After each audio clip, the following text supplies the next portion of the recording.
अस्सलाम वालेकुम नाज़रीन, मैं हूं फातिमा अरूज और मैं हूं अली अहमद। आप देख रहे हैं M7 न्यूज़ HD। आइए नजर डालते हैं आज की अहम खबरों पर। चेयरमैन सफूरा टाउन राशिद खान सैली की वालदा रेलत फरमा के नमाज़ी जनाज़े में सूबाई वज़रा अरकान असम्बली पीपल्स पार्टी के अहदेदारान समेत बड़ी तादाद में अवाम की शिरकत तीन कबूल कोट कब्रिस्तान में सर अंजाम दी गई। Vice chairman Abdul Haq Bloch, municipal commissioner Alamgir जनीजो, अफसरान अरकान कौंसिल सफूरा टाउन समेत दीगर के चेयरमैन सफूरा टाउन की वालदा के इंतकाल पर इजहार ताज़ियत।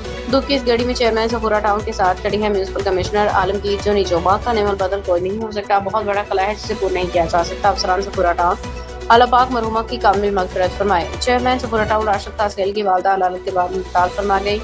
नवाज़े जनाज़े में सूबाई वज़रा और दीगर काउंसलरान की शिरकत। अहम सरकारी सियासी मंतखब नुमाइंदगान ने चेयरमैन सफूरा टाउन राशिद खान सैली से वालदा के इंतकाल पर ताज़ियत का इजहार किया। म्यूनसिपल कमिश्नर आलमगीर जनीजो ने इस मौके पर कहा कि बहुत बड़ा दुख है, दुख की इस घड़ी में चेयरमैन सफूरा टाउन के साथ खड़े हैं।